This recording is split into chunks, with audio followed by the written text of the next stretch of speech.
Marvel fans, what if I told you that director Hayward from WandaVision may well be the key for Marvel fans understanding Phase 4 of the MCU? Because that's kind of what I'm saying. That's what I'm implying.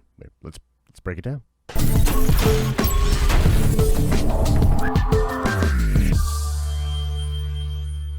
What's up, everybody? It's Josh. Welcome back to the channel. Smash that like button. And I want to remind you that a big part of what we are doing as the Den of Nerds is happening over on our live streaming channel, which just surpassed 20,000 subscribers. Thank you to everybody that's been checking out the live streams over there. Okay, so the crazy part about this is that director Hayward is actually Elisa's favorite character.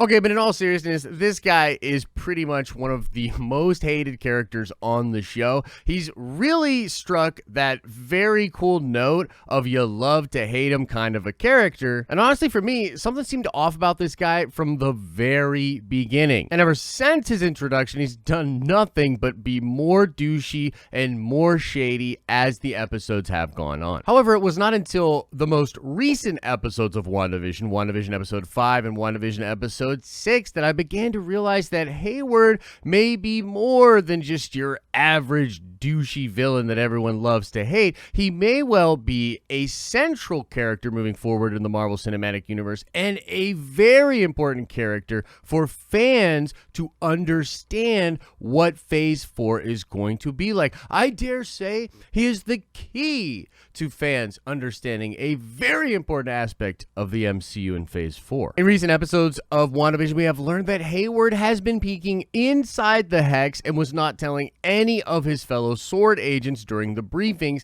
that he had access and intel from inside. And in fact, this begs the question as to why Hayward would be sending people into the Hex, like the Beekeeper, for instance, if he knew what was actually going on in there. I mean, this is super shady. It makes me wonder, how long did Hayward have a look inside the Hex, and what kind of actual knowledge about the Hex does he have? This brings into questions why he would even send Monica there in the first place, and what his true intentions might be. However, that's really interesting, but that's not the reason that I think Hayward is the key to the MCU Phase 4. No, you see, the reason I think Hayward might be the key to much of the Marvel Cinematic Universe Phase 4 setting has to do with this line. All you people who left still have the luxury of optimism. You have no idea what it was like, what it took to keep the lights on. Okay, so this might seem like just a random throwaway line, but if you know the greater context of what is going on in shows like Falcon and the Winter Soldier, and some hints at what we might see moving forward in just the general plot and setting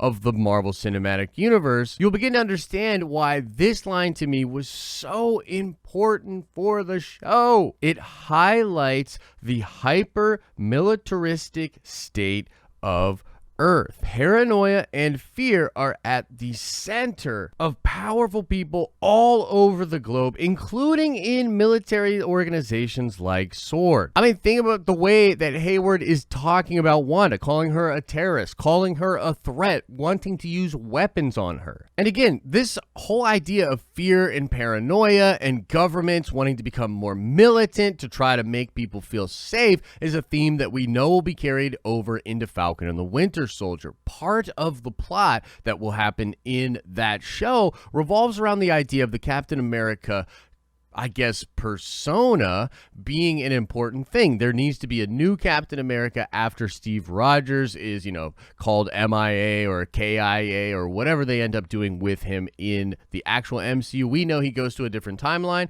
but for all intents and purposes, he is gone or deceased. And people even think we see a funeral scene in the trailer. But it's more to do with the rumors surrounding Falcon and the Winter Soldier. The idea of Thunderbolt Ross putting all of this pressure on Sam to take the super soldier serum to be a good soldier.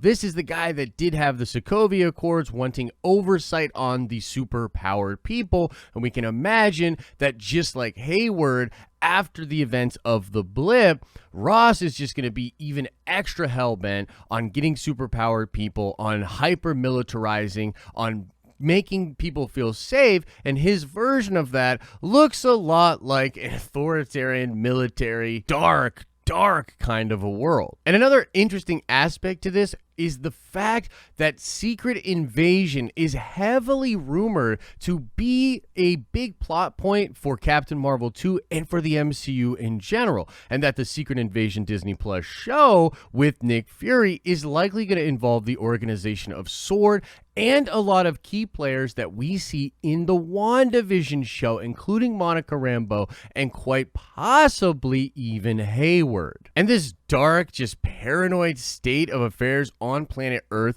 is also going to be showcased in Black Panther 2, which is looking more and more likely to be some kind of War of Kings take or a Doom War type of adaptation where Atlantis and Wakanda go to war, and this is likely due to the machinations of one Victor Von Doom, aka Dr. Doom. And all of this crazy stuff that's going to be happening on Earth is all motivated by the snap and the blip and the crazy state of paranoia and fear that is all over the planet. And there are people like me that think the inclusion of a new Norman Osborn to the MCU, which we know Feige has been planning and setting up for a long time, may well lead to the actual end of Secret Invasion, or at least one of the parts of the Secret Invasion storyline. And this is when Norman Osborn and the Thunderbolts become heroes for defeating the Skrulls and killing the Skrull Queens.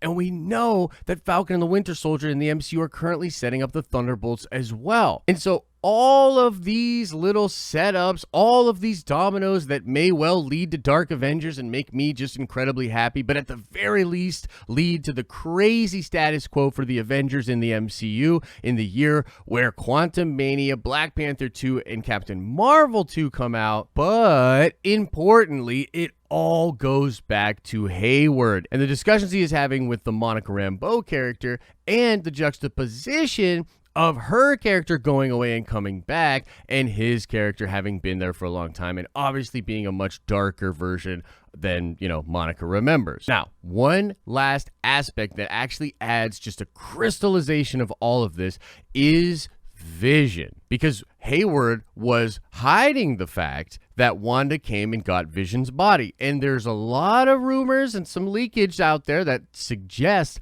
that Hayward had Vision's body because he was trying to replicate it to make weapons. And in fact, it is even possible that him looking into the hex, sending Monica there, and all of his real machinations, like the fact that he was tracking the vibranium signature of Vision, is all because he was trying to get Wanda to help him recreate Vision. That when he found out what was going on with the Hex, he tried to figure out a way to make super-powered people. Super-powered people, super soldiers, Dark Avengers, Thunderbolts, all of this stuff is just so crazy. But there you have it, ladies and gentlemen, a video that's way too long about how the douchiest character on WandaVision may well be the key for fans understanding the dark world of the MCU in Phase 4. And God bless Elisa for editing this whole video about a character she despises. Let us know what you think about this crazy theory and just about WandaVision and the MCU in general in the comment section below. As I always say, I hope you are having an awesome and a nerdy day, and I'll see you